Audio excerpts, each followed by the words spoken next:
So we'll move on to local board input. There is none, no extraordinary items and no notices of motion. And I've invited Jenna Wooten, and I think, Steve, are you going to join Jenna, or is it just Jenna who's going to do the presentation on World Masters Games? And Jenna is the Chief Executive who led, managed, brought together an extraordinarily complicated and huge piece of work and executed it with passion, commitment and aplomb. And I have to say, Jenna, your media that you did during that entire time was an example of pure professionalism. We're very proud of you. So hand over to you to give us a bit of a roundup of how it all went. Thank you very much. It's a great pleasure to be back here this morning to provide you with an overview of how things went. And I have to say, I'm still pinching myself each day at the moment, because after 4.5 years of being so invested into this one project, it's a very strange feeling now going through the evaluation and dissolution process. But true to form, I thought we might kick this morning off with a bit of video, a bit of colour and movement. But unlike the videos that I've shared with you over the past few years, what you're going to see this morning is a video which is, of course, of the games that took place here during April.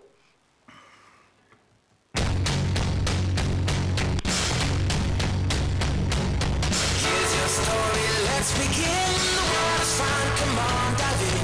The future's here, it's right before your eyes. Step by step, you're on your way. Welcome to a brighter day. Don't you know it feels good to be alive? You could be larger than life, bigger than the world, living out the hopes and dreams of every boy and every girl. You could fly higher than the sky, shine brighter than the stars. You could have all you ever wanted, shoot the moon and reach for Mars. You know you could. Times are changing everywhere. Do we dream and do we dare? It's up to you, the door is open wide. Feel the rhythm of today, learn apart and join the play. The world is here, let's take it for a ride. You could be larger than life, bigger than the world, living out the hopes and dreams of every boy and every girl. You could fly high in the sky, shine brighter than the stars. You can have all you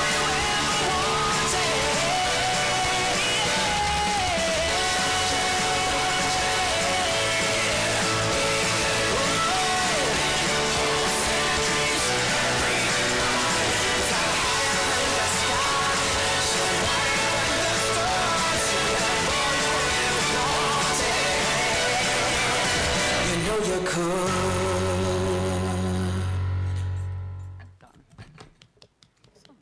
So that is a bit of a snapshot of what took place between the 21st and the 30th of April this year. And as many of you know, the event can be summarised by saying 28 sports, 48 competition venues, 10 days with athletes coming from 100 different countries. And what I think is pretty special is those are numbers and those are statistics that we have talked about now since 2012, when Auckland was awarded the hosting rights for the 9th edition of the World Masters Games. But what we are now able to start talking about is exactly what happened, which in many cases is far greater and more successful than was ever dreamed possible. So, as a lot of you know, I am a big fan of numbers, and I am a big fan of always coming back to the business case with which the investment decision was made by the City of Auckland and the New Zealand Government. And this slide here sort of recaps the very ambitious KPIs that were set when Auckland and New Zealand decided to bid for the Games.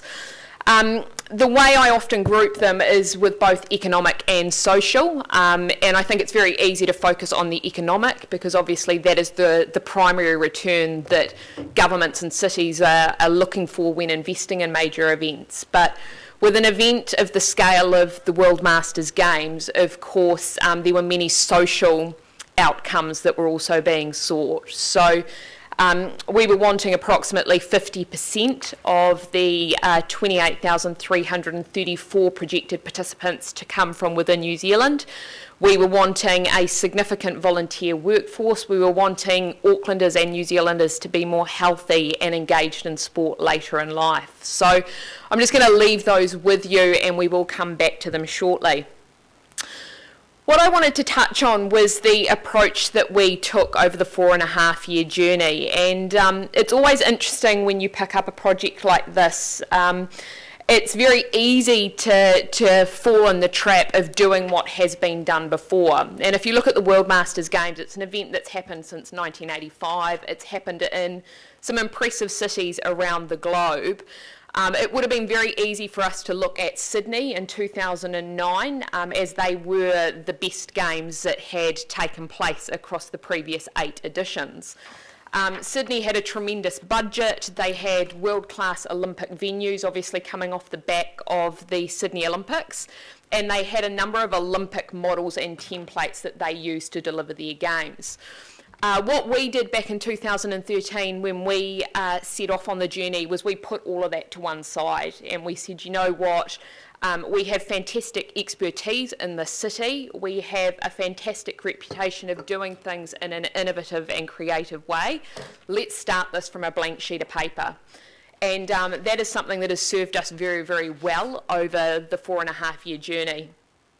We were a small LOC from day one, and we remained small right through to games time. We made the decision to operate a decentralised model, and what I mean by that is rather than bringing a huge number of people into a central organisation, into our organisation, what we decided to do was actually go, you know what, let's partner with organisations that do this very well as part of their day-to-day business. So World Masters Games 2017 Limited, which is a council-controlled organisation. Our shareholder is ATEED and obviously links through to Auckland Council. But rather than bringing a huge amount of people into our organisation, we partnered with national sporting organisations. We partnered with other council-controlled organisations. We partnered with organisations that did business in the city very effectively and who were going to be around long after 2017 when we shut down the organising committee. And that's another one of the great legacies that we will leave behind. We were very clear in deciding from day one that we wanted one program of work that spanned across 4 years, and that at every step of the journey we wanted our customers to be front and centre. We were trying to attract 28,334 customers from 100 different countries around the globe who had the decision of where they wanted to spend their money. So we needed to make sure that what we were creating with this event, with this product, was going to meet their needs and be attractive enough for them to, in many cases, travel halfway around the world. And we also knew that we wanted to settle for nothing less than a world-class team of professionals working on this project. It wasn't good enough to just be technically expert in your field. You had to have a passion and an enthusiasm for Auckland and for the benefits that this event stood to deliver for our city and for our people. One of the other things we did, which stands out to me, is something that put us in really good stead over the journey, was we identified what we called our moments of truth.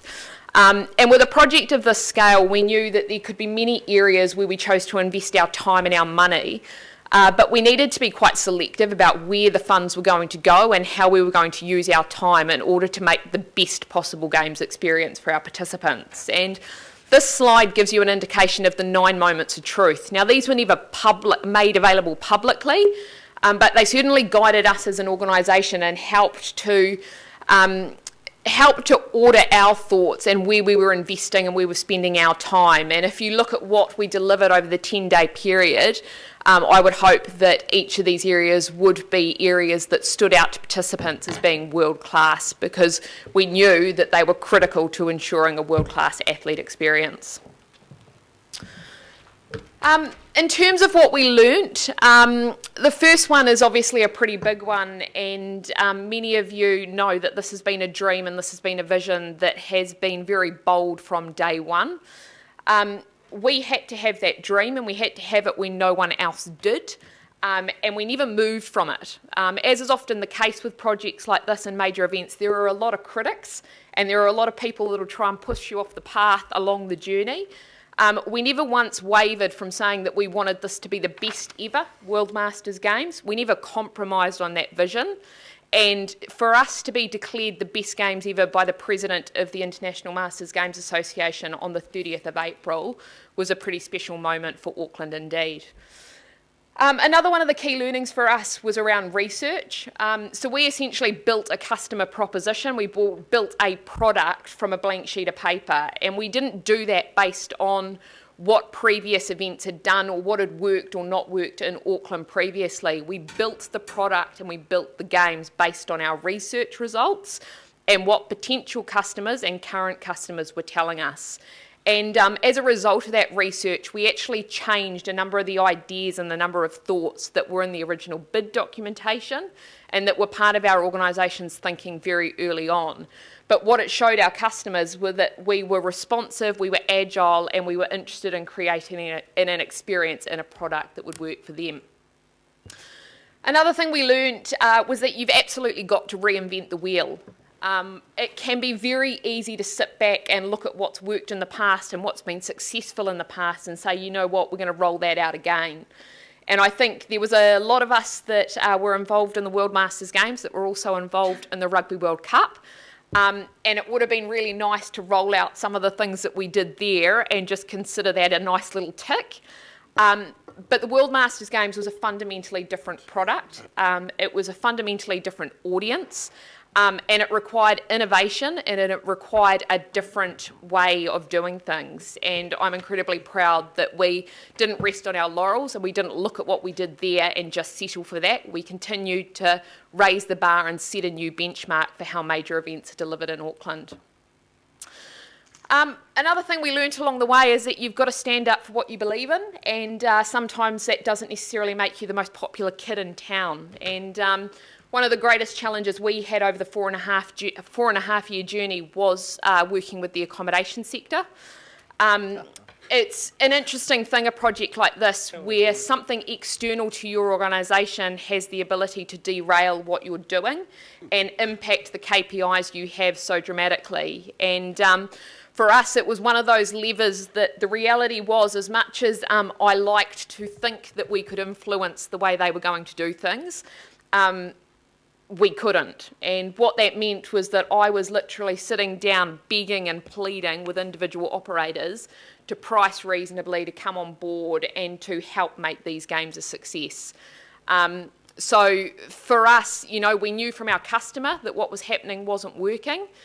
We knew it wasn't necessarily going to make us the most popular by coming out and confronting the issue head on, but we did so and it was the right thing to do.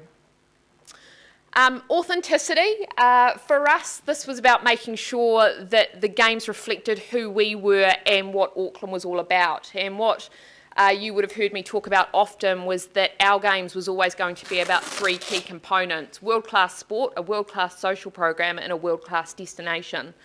At not one point did we place a higher value of importance on those three pillars. It's very easy in a major sporting event environment to always elevate sport. Much to the displeasure of some people, that wasn't the event we set out to create. It wasn't the event we promised to our customers, and it certainly wasn't what we felt was going to see this event declared the best ever games. So authenticity from day one has been big for us. As has the need for teamwork. From day one, we always have said this wasn't something that we could do by ourselves. We were an organisation of 64 people at our peak time. We ended up having over 3,200 volunteers work alongside us. We had a phenomenal amount of support from ATEED, from Auckland Council, from Auckland Transport, from RFA. We had a phenomenal level of support from our 28 sport partners and our 48 venue partners.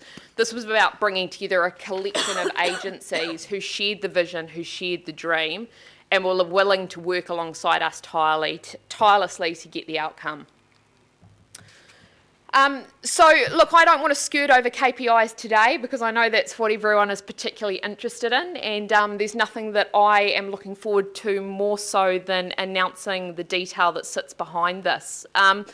Unfortunately, the only detail I can confirm 100% at this point is that we have exceeded the participant KPI that was set for us. And we have exceeded the 2 satisfaction KPIs.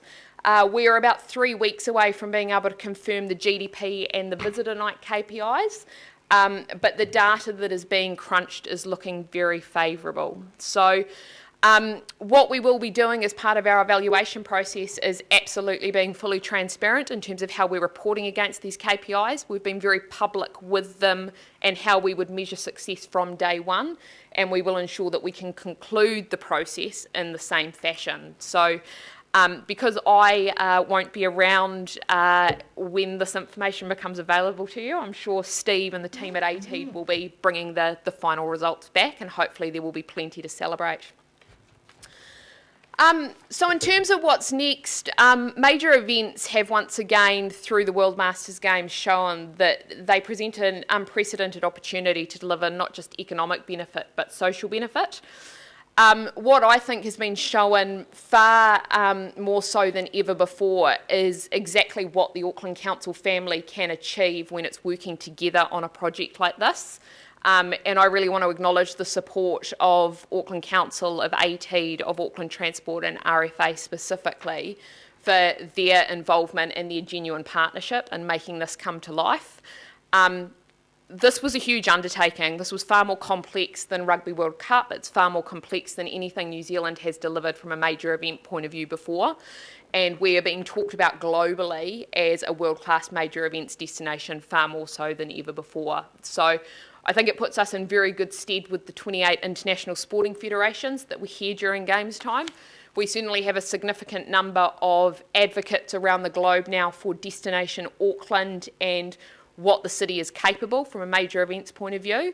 And I hope that it has opened eyes both in central government and locally around what might be next and what could be possible.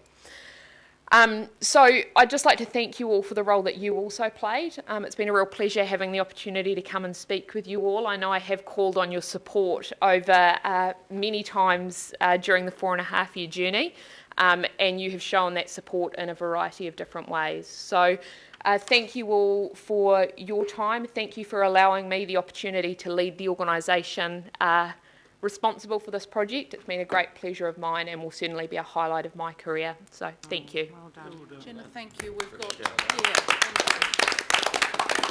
we've got a recommendation that we're just typing up, and I'm going to ask the Mayor for comment. Mr Mayor. Yeah, thank you very much, Madam Chair, but you've just thanked us, Jenna, but I really want to, on behalf of all of us as councillors, to thank you for a magnificent job over that very long period of time, and also to ATEED through you, Steve, for a job that I think was incredibly well done. It's a high-risk venture. You know, before these events you always think, God, there are so many things that can go wrong. And when Kai Holm stood up at the closing ceremony and said what he'd said to me privately, that this was the best Games ever, he actually meant that. And it was the best Games ever, firstly because of the competency and efficiency with which it was run, and that was really important. It was really important to us reputationally as Aucklanders. But it was also, you know, because of the friendliness and the warmth of the welcome that Aucklanders gave.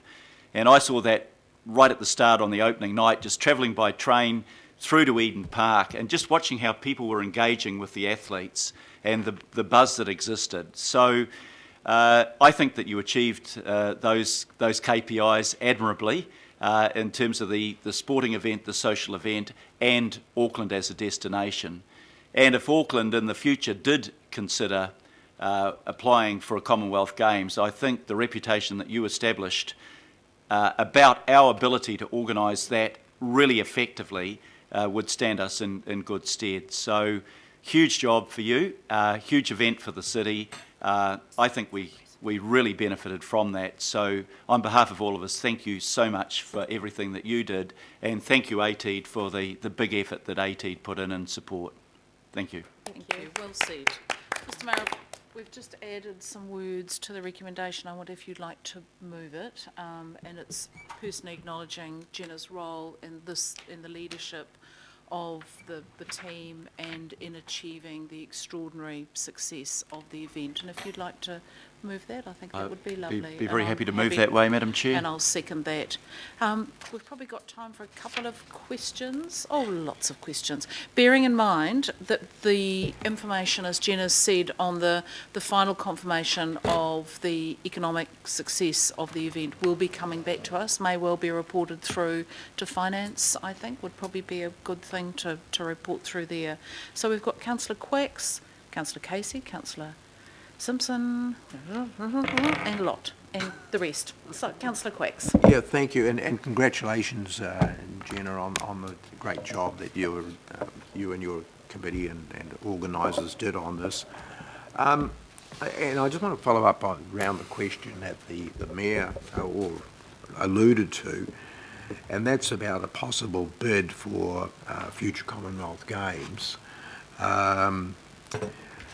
Do you think that, from what you've seen, and it's a terribly complex event that you've just come out of, and I suspect that the Commonwealth Games is just as complex but much more expensive. Do you think that the Commonwealth Games, that we as a city, or maybe even as a Upper North Island region, could, at some stage, and to keep in mind the financial constraints, host the Commonwealth Games, maybe 2026, 2030?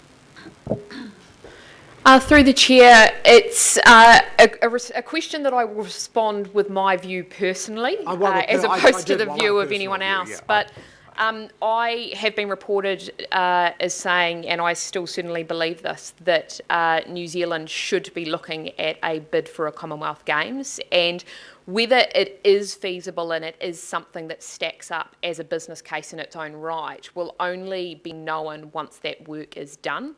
My personal view is that it wouldn't be feasible to have an Auckland-only bid. Right. I think it should be a national bid. I think the Commonwealth Games Federation is more so than ever open to innovative ways of delivering the Commonwealth Games. And I think Auckland's track record in delivering world-class major events in an innovative way would put us in very good stead to be a part of a bid. So yes, I would like to see that discussion happen. I think it would be a tremendous shame. I've had the privilege of being involved in the major event sector in Auckland for 17 years now. If you look at the progress and the wins that we've had since 2006, 2007, over 10, 11 years, it has been phenomenal. What that path over the next 10 years looks like is pretty vacant, if you will. So I would certainly like to see the success and the learnings that have been built over the past 10 years continue into the future. Yeah. Just to comment, if I may, about the Commonwealth Games. And I think in terms of what's happened with the Commonwealth Games since the Kuala Lumpur Commonwealth Games is they've become very, very big. And the reason why Kuala Lumpur expanded the Commonwealth Games in when I forget what year they had it in, early 2000, late 1990s, but they increased the size of the Commonwealth Games and the number of events that were in it in order to show that they could bid at a future time for the Olympic Games.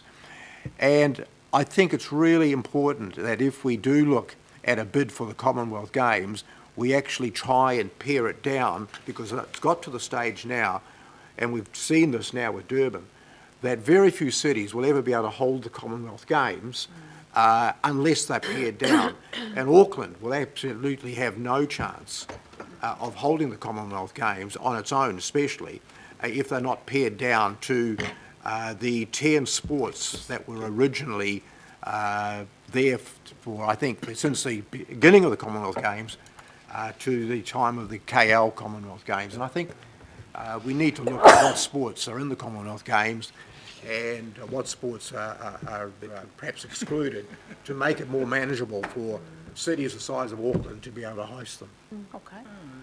So I agree, and thanks for that, Councillor Quacks. I'm sure we will have many discussions about that issue, but not so much now.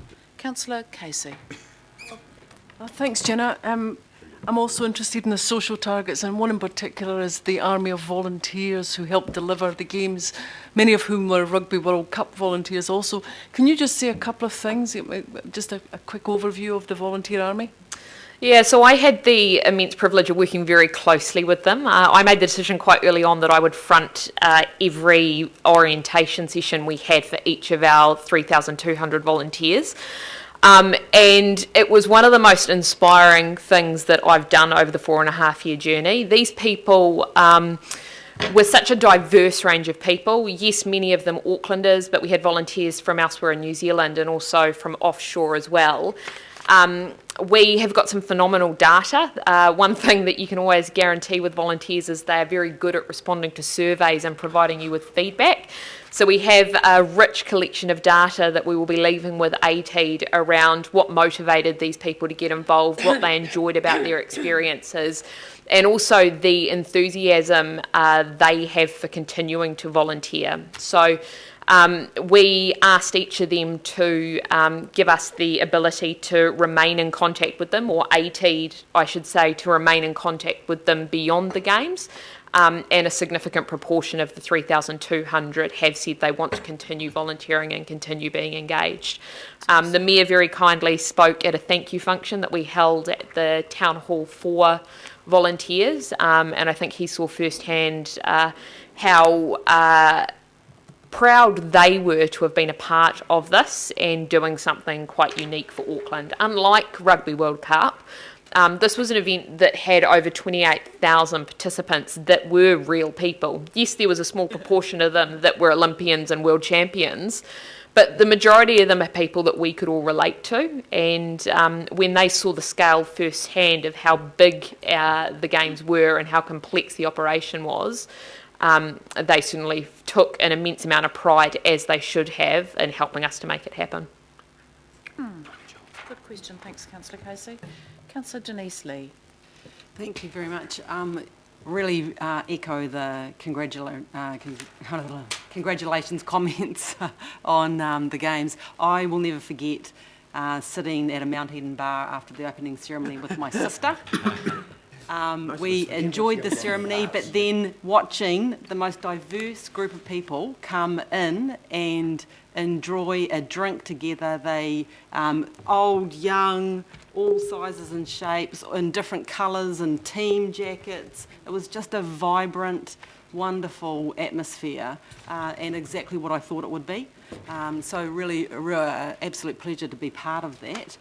Jenna, I do have a question though in regards to something that did come up and pop up on social media, I think for many of us, and that was after the opening ceremony. It's sort of a good problem to have, and that was the call by members of the public or residents in Auckland wanting to have attended the opening ceremony, and why were there not tickets available, and especially when, look, I'm sure you've addressed this, Yep. but for our purposes, because I know a couple of councillors commented on this and referenced it on social media. Yep. Just the idea that some residents felt a bit shut out, especially when athletes left the stadium and they had the appearance of empty seats.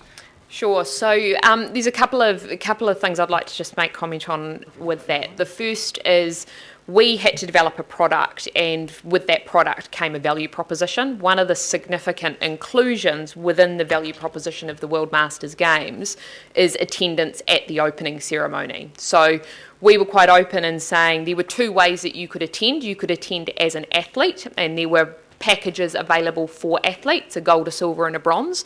But if you weren't interested in playing sport, you were just interested in the opening and closing ceremony, the participant-only parties, the backpack and the bits and pieces that came within that, you could purchase a supporter accreditation.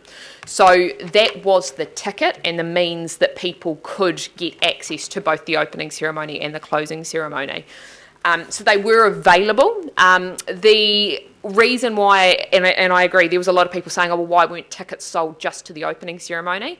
That's because we had reached capacity. We sold over 28,500 packages to the games, which meant that we were at capacity at Eden Park, because with the level of infrastructure we built with the stage, we did take out a number of seats, so we literally had sold every single seat through the sale of participant packages. There weren't just additional tickets that were available that we could have sold for a separate pricing structure.